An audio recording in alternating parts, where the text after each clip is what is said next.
Hey bookworms, welcome back to my cozy corner of the internet. Today we're doing a little bit of wrap up, a little bit of reset, a little bit of what's on the TBR. So stick around and let's see what's going on. Start with wrap up. So what did I read in April? How many books did I read? In April I read 6 books, and believe it or not, they were pretty much all completely different genres.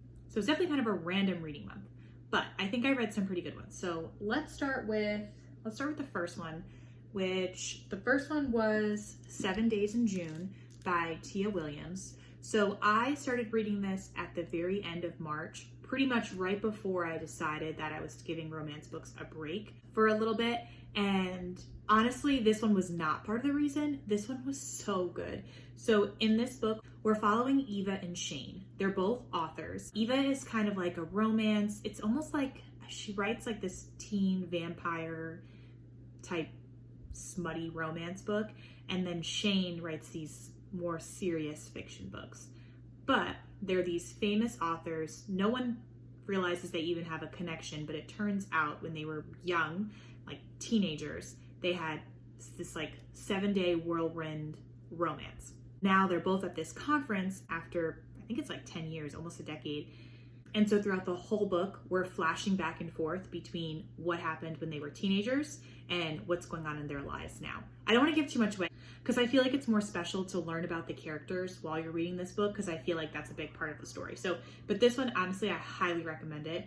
It was really, really good. This is one of the ones that I feel like deserves to be on the Goodreads Top 100. And then I read The Atlas 6 by Olivia Blake. Honestly, I felt like I liked it, and then I got to the maybe 3/4 of the way through the book, and I thought to myself, what has even happened in this book so far? Like, there wasn't a plot. So at first I really enjoyed it because there was a lot of character development, and I felt like we were gonna really know the characters, because I had just come off of reading Mistborn, and I was like, okay, she's setting us up, there's this whole world, there are all these characters, and it's just really gonna go down, and it just like didn't. So we're following 6 characters.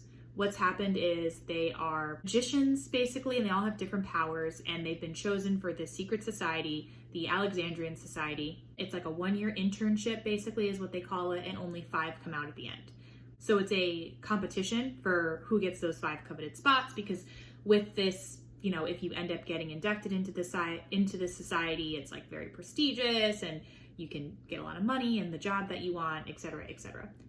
I don't know if this falls under like a fantasy or dark academia. Like, I know there are magicians, but to me it wasn't really a fantasy. I don't know. I was kind of disappointed. I thought this was going to be way better than it was, and then, like I said, I got to the end of the book and I was like, what was the plot? Like, what was this book even about? I felt like we just kept going back and forth between all of the characters, and then like nothing was happening. Like, you just kept talking about the characters, and a lot of times they were just complaining about things, or they would almost figure something out and then it would switch to the next character, and it's like, okay. But then at the end of the book, like literally something happened pretty much at the end of the book. Like, I would say I was maybe 85% through this book, and I was like, I don't really want to read the next one. Like, I don't care. In the last 15% or so, I was like, oh, maybe I could read the next one. But I don't feel like 85% of the book should be about nothing. I feel like I need a little bit more. So, not my favorite. Maybe I'll pick up the next one, but it's not like high on my list. I was disappointed with this one. Also, if you haven't noticed, I'm not rating books anymore. I just feel like it's so subjective, and there are books that I'll rate like 4 stars, and then like a year later I'm like, I hated it. So I think just telling you my thoughts on what the book was, and then if it's 5 stars, I'll know it's 5 stars. But other than that, I feel like the rating just kind of means nothing. Let's see. Oh yeah. Then we have Once Upon a Broken Heart. I really like this one. Adult fantasy. We're following our main character, Evangeline. So this book, this Once Upon a Broken Heart series, is very popular. I've seen it like in a lot of places. That I think it's a trilogy. It's done now, but it was on hold for me at the library for a long time. So it took me a while to get my hands on it, but I actually really enjoyed it. It was a quick read, but I found myself wanting to read it. I think that's what I'm noticing sometimes when I'm reading books. It's not that I don't like it, but I think I'm starting to realize that sometimes, like, if I don't want to pick up the book, if in my mind I'm like, I could read this book or I could do something else. If I pick the something else, then this is not really a good book. But for this book, I would pick this book every time. Like for the Atlas 6, this took me so long to get through because I was like, oh, or, you know, I could clean the bathroom instead of reading the Atlas 6. Who wants to do that? Nobody. So I feel like that tells you all you need to know about this book. Versus this one, I was like, I will do nothing until this book is done. And I think I finished it in like 3 days. It was really good. The premise is we're following Evangeline Fox, and the love of her life is somehow engaged to her stepsister. So it's kind of like a Cinderella. I think it's a play on Cinderella because the dad has died and she's just with her stepmother and with her stepsister, and the stepmother is not really nice to her. So I think it's a play on that. But anyway, the love of her life is engaged to the stepsister. She's really sad about it. So she goes to this church and she basically makes a bargain with a fae, who's the Prince of Hearts. And his deal is that he has this one true love. Nobody knows who his one true love is, but until he finds that one true love, everyone he kisses will die. So she makes a deal with him to basically stop the wedding to the love of her life and her stepsisters, and then she can marry this guy instead. And then what ensues is just a chain of events that bring Evangeline all sorts of places. So I'm not going to say any more than that because I think I want you to read this one. I really enjoyed this one. I definitely will be picking up the second one. I've already put it on hold in my library. It's going to take a million years to come out, but that's fine. This one was really good. So if you're into young adult fantasy and you haven't read this yet, this is good. I've heard the second one is like everyone's favorite and the third one's kind of a flop. So we'll see. And the next one is The Last Thing He Told Me by Laura Dave. This is a thriller mystery type book. The premise of this one is that Hannah is in her house and this like little girl shows up and is like, hey, here's this note for you. And it's a note from her husband that just says, protect her. And it means her stepdaughter, Bailey. What happens after that, again, is just like all of these things that Hannah's now finding out, Hannah and Bailey together are finding out who the dad really was and what was really going on and why he's just disappeared. And then on top of all of that, Hannah and Bailey don't get along. And not that they don't get along, I think Bailey just doesn't like Hannah. So you're dealing with the relationship of like this girl who's lost her mom, whose dad has disappeared, who's stuck with her stepmom, who she doesn't really like. And then Hannah is now like stuck with this teenage daughter who doesn't really like her. And then she's also trying to figure out why in God's name her husband disappeared, where he's going, and what is happening and why he left that note. I loved this one. I could not stop reading this. Again, I think I finished it in less than a few days. I thought it was really fast paced. I wanted to know what was happening the entire time. There were moments where I was like audibly gasping. I think if you're into a mystery and thriller type book, if you liked First Lie Wins, I think you would like this. Not that they were the same by any means, but they just had similar vibes to them, if that makes sense. This one was really, really, really good. I'm beginning to think, y'all, that like this Reese's Book Club sticker, I mean, I'm 3 for 3 right now, so I don't know if that's like cheesy or what, but and right now, if she's put her sticker on it, I'm taking it out of the library because I feel like every time I have taken one out, it has been chef's kiss. And then I read The Adventures of Sherlock Holmes. That was really just a mix of short stories. I think each one was maybe 10, 15 pages. Really liked it. If you like mystery and thrillers and if you've ever watched like any of the HBO shows for Sherlock Holmes, I think you would really enjoy it. I could picture the characters in my head and it was just so witty. Like it was so fun. I really enjoyed it. I know how many times can I say I really enjoyed it? You guys get the picture. I know I guess it would be considered like a classic-y book, but it was just, I enjoyed it. It was good. You could hear the wittiness and the banter. Some of the stories I think I had read like previously or even honestly seen the HBO episodes. So I think that some of them I knew, like I could solve the mystery or I knew what was going on, but honestly just because I had read it previously or watched an episode previously on it. But it was just fun. It's just a fun like short story type of book. So if you're into mystery and thrillers and you're looking to read more of like a classic, I would recommend that one as well.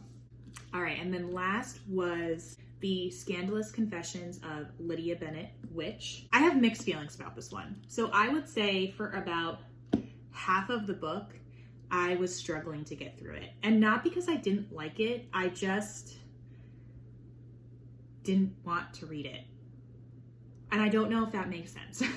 I just didn't feel like reading it. And again, like I talked about before, I feel like if it's a really good book, I just want to read it. Like nothing else matters. I just want to read this book. Once I got about halfway through, it started to really pick up and I started to really enjoy it. And I really liked the play on Pride and Prejudice. So Pride and Prejudice is one of my favorite books. And what this author did was she took Lydia Bennet, one of the youngest sisters, and she made her a witch. So the whole beginning starts with like, she's the seventh daughter of the seventh daughter. And for those of you who have read Pride and Prejudice, you're like counting the sisters in your head and you're like, no, Lydia, you're not. And she goes into this whole thing about how she had sisters that died and they never mentioned them in Pride and Prejudice in that story. And then Kitty is a cat. Like that was wild. So Kitty is Lydia's familiar, and Lydia created her with magic when she was little, not realizing that she had done that. And the whole family sees Kitty as just another daughter instead of a cat. And so the whole book, you're kind of like, it's just funny. I feel like I would like to reread Pride and Prejudice pretty soon after reading this to just see the juxtaposition of what's happening in this book versus what's happening in Pride and Prejudice, because they go through the whole thing about how Lydia's in Brighton. They go through how she runs off with Wickham, and that's obviously told much differently in Pride and Prejudice than it is from Lydia's point of view. And so she talks about how she did all of that for specific reasons, because she's a witch and because of who Wickham is, and they just get into a lot of things. And then Darcy shows back up because there's an issue with his sister, and only Lydia as a witch can solve this problem. So it was really good. I actually ended up, because of this, I took out another book from the library the last time I was there that was kind of along the same token of like a Jane Austen, Pride and Prejudice. I don't want to say fan fiction because I don't feel like that's the right word. Like a spin-off, maybe. But I did enjoy it. I think if you're a Pride and Prejudice fan, this is definitely worth the read. And if you're going through the first half and you feel like it's kind of a slow roll, I would say give it a chance. Like just give it to the 50% mark. And if after that you really hate it, then move on. But just give it like 50% of the book, and then it does get much better. Which might be a lot for some people, but it's worth it. All right, so that's all the books that I read in April. Not too bad. Less than March, but April was like a wild month. So the fact that I read a book, I think I'm proud of that. So now let's talk about what is on my TBR in May. So in April, I didn't really have like a dedicated TBR, I would say. I had an idea of like a handful of books that I wanted to read, and then I just kind of read what I felt like. So this month I kind of want more of an official TBR. I do like having like the list of like, I want to get these books done, because I also have reading goals that I made at the end of December, which I'll link down below that video where I talk about them. But the 24 books that I want to read, I don't think I've read 10 of them. So we need to get a move on, because I will get to the end of the year and not have read 24 of them. And if I don't read them all, it's not a big deal, but I think more than half would be nice. So first on my TBR, I'm in 2 book clubs, as you know, and one of them we are reading One Day, which I believe is a show, I want to say, or a movie, I want to say on Netflix now, so I'm really excited about that, because then I will be certainly watching the show after. I don't know what it's about. I think it's a romance book. I have literally no idea. And then I am reading Defending Jacob by, I want to say it's like William Landby, William L. something. But that one is an older book for another book club that I'm in, and my mom is actually in that book club, and she finished it and she said it was really, really good. And I've heard really, really good things about it. So I'm definitely looking forward to reading that one. And I honestly also think that one's a movie as well. So that's kind of cool. 2 book club books are movies/shows. So hopefully I'll have time to kind of watch them after I read the books. That'd be really cool. And then next on my list is Harry Potter. So one of my goals this year was to reread the Harry Potter series. And y'all, when I went to go pick this up, I was like, why am I putting this off? Like, look how small this book is. What, like, I could probably read this in 2 days. I don't know why I'm like just putting this off, because I want to read them. So this will be read, hopefully, in May. So this is the only book series or book in general that I have multiple copies of. So I have the British version, I have the English version, or the American English version, and I have like the illustrated version for a few of them. So I actually this time around, because I've never read the British version before, want to read it. That's why this one says the Philosopher's Stone. I don't think there's literally any difference. I think it's just Philosopher's instead of Sorcerer's Stone. I just wanted to read it. So this is what I'll be reading as my Harry Potter reread. Let me know if you would like a vlog on rereading the Harry Potter series, because I would definitely do that. It'd give me a reason to read all 7 of them pretty quickly. So I think that'll be fun. And then after reading Once Upon a Broken Heart, I actually was kind of reminded how much I enjoy young adult fantasy. So I have both of these books. I have Kingdom of the Wicked and Cruel Prince. I believe this is definitely some sort of series. This I also think is a series, but I'm not sure. James Patterson. Clearly I don't pay enough attention when I buy books. I can't tell you how many times I take a book out of the library or bring it home and I just like notice something on the cover that I did not notice when I picked it up. Like the James Patterson. Okay, anyway. I'm really trying this month, for the month of May, to not either A, buy books, which is not really a huge problem of mine. I'm not typically one to just like buy a bunch of books nonsensically. Is that a word? Nonsensically? Anywho, I'm not usually one to buy a bunch of books for no reason, but I am one to go to the library and take out 45 books and leave them all on my shelf for the entire month. So I'm really trying not to do that. And I have probably, I would say, like 15 books that I own that I have not read. And for me, that's kind of too many. Like, I would just like to, I know there are people who probably have dozens more than that, and there are people who have none, but for me, if it's sitting there, like, I want to read it. That's why I bought it in the first place. I'm trying really hard to like shop my shelves this month and not go to the library this month. That's a joke. I'm gonna go to the library this month, but not take out a bunch of books that I'm not gonna read at the library, and really focus on at least trying to read a few of the books that I already have, because that's why I bought them. I bought them because I want to read them.